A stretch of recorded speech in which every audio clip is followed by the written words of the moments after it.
So, with Spider-Man No Way Home soon about to hit the cinemas, and with all the rumours at time of filming, by the time this comes out all those rumours will have been cleared up, about what's happening in that film, I thought we'd go back and look at the first time a solo outing of number 3 happened. Let's take a look at Spider-Man 3.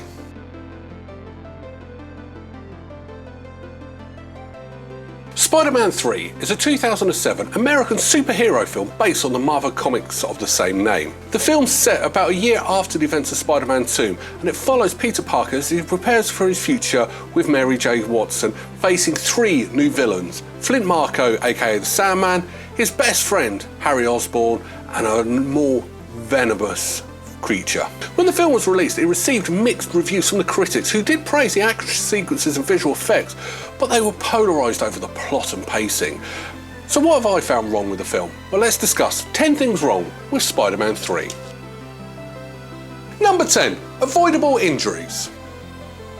When you make a film that is high action and things like that, it's inevitable that accidents will happen. And an accident did happen in this film with Thomas Hayden Church. He broke his fingers punching a wall. Now the thing about this accident, it was avoidable. The prop department was supposed to doctor the wall to make it punchable. However, they forgot to do it. So when he went to punch, thinking it's a propped wall that's going to break, the wall did nothing and broke his fingers.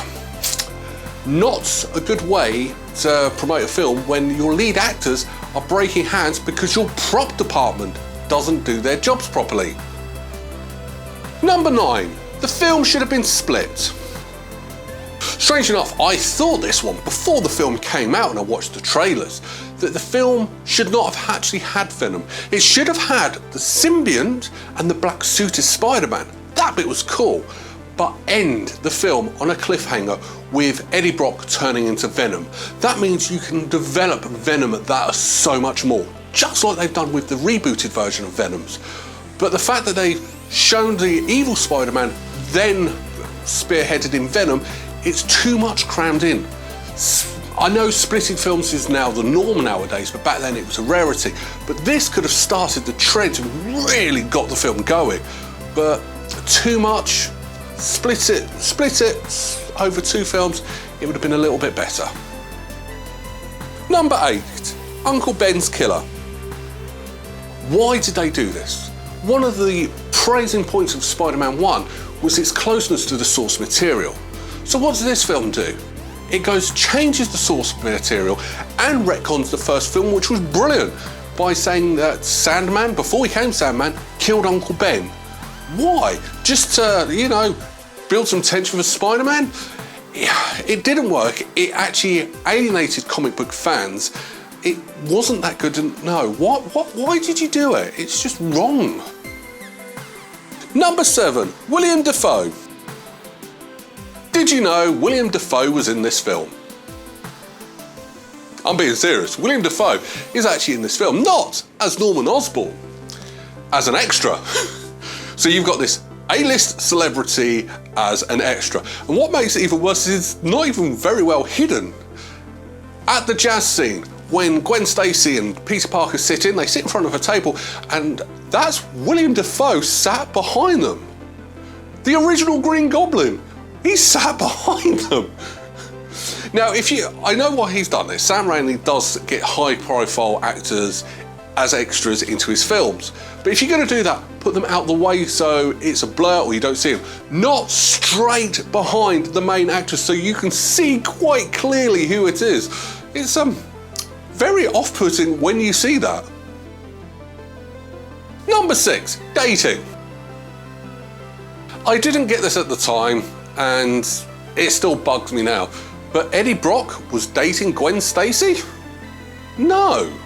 That's never happened. A lot of this list is going to be how much wrong from the comics that this film got, but why do that? Like I said, one of the praise points from Spider-Man 1 and Spider-Man 2 was his faithfulness to the source material. So what do? Ruin it completely by putting a completely irrelevant love story. Gwen Stacy was Peter Parker's lover until Mary Jane Watson turned up and fans actually preferred her over Gwen Stacy, which is why she was written out and killed off. But putting her in a relationship with Eddie Brock, no, that doesn't work. Number 5, Venom's name. So in this film, what is the name of Venom? I'm being serious, what's his name? Yeah, they don't mention his name once, not once. They don't call him Venom. He is one of the most popular bad guys, anti-heroes out there, and you didn't even mention his name. The only clue in a blink and you miss it, is when the symbiote first appears, jumps on the back of Peter Parker's bike, and it's in a V. Other than that, no mention whatsoever, at all. In fact, Venom actually called himself We Are Venom in his first appearance in Spider-Man, but no. Number 4, that dancing scene. Do I really need to say anything about this point? Really? I've got it in the Berry telly. That was just embarrassing. Yeah, moving on. Number 3, Venom's size. Sorry to say this, but Venom's way too skinny. Way too skinny. In the comics, Eddie Brock bulked himself up so he could take on Peter Parker, then he merged with Venom. But so he was a big guy. Hell, even in the Sony's Venom series that they're doing, Venom is a big bulky thing. But in this, he's not that big, he's not that bulky, he's quite slim and it doesn't work. Carnage is the slim one, Venom, big and bulky. Number 2, motivations. In a surprising climax to this film, Venom and Sandman team up. Why? No, seriously, why? Sandman's motivation all the way through this film is getting money for his daughter. Granted, he does it, try and do it in illegal means, but that's all he's after. So what benefits to him to team up with Venom to take out Spider-Man? Used a diversion, but it doesn't make sense. It changes the concept of the character. It changes the motivation of the character. All he wants is money. Venom didn't even offer him money. Let's just take out Spider-Man. No, you're right, I just want the money, mate. Seriously. Number 1, explosion. So right at the very end of this film, Venom is finally killed by an explosion. And I have quite a few things wrong with this explosion.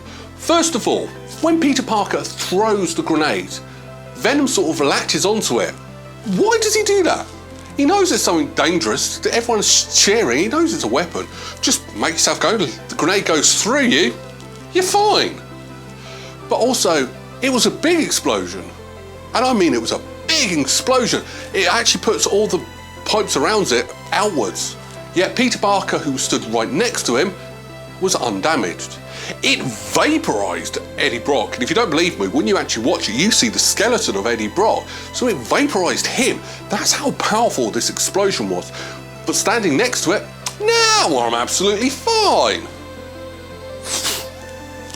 What the hell was going on with this film? It's like they didn't care.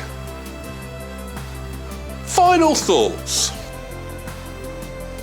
Now, I know a lot of the issues is because Sam Raimi was not overly happy. He didn't want to do Venom.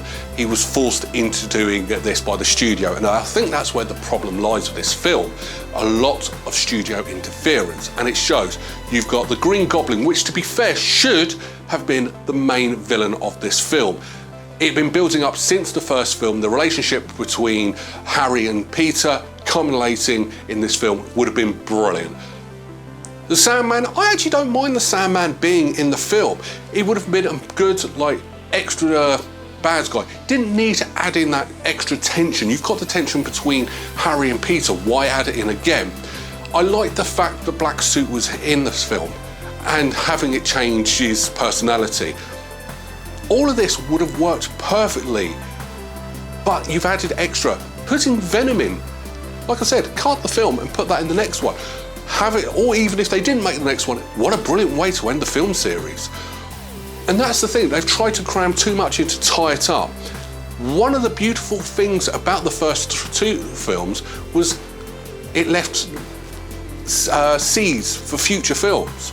And that's what we liked. And we got that. But I don't think the Harry and Peter rivalry paid off in this film. It didn't work. Well, in my opinion, it didn't work. It was awful, it was rushed.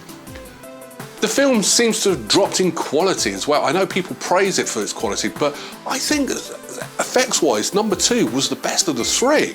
The effects aren't that good, the Venom symbiote isn't that good, and I've said that it's better than the current Venom, the first Venom film that they released a few years ago. And the soundtrack doesn't have that killer soundtrack like the first film had.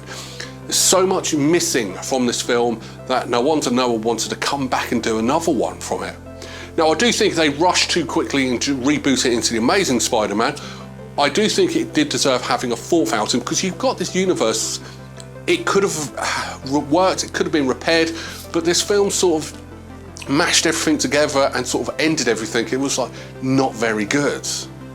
But there are my opinions. Obviously, you at home have your own opinions, so let me know in the comments below. But what am I going to rate this film out of 10? I love Spider-Man. It's one of my favourite superheroes. My children love Spider-Man. It's one of their favourite superheroes. So this is going to hurt me, but I'm only going to give this a 4. A 4 out of 10 berries. Maybe I'm being a bit harsh. I don't know. Possibly. Let me know in the comments below. On to next week, we're going to start doing our Christmas videos, getting into the Christmas spirit. So come back with your joy-time feelings. Take care. Bye-bye.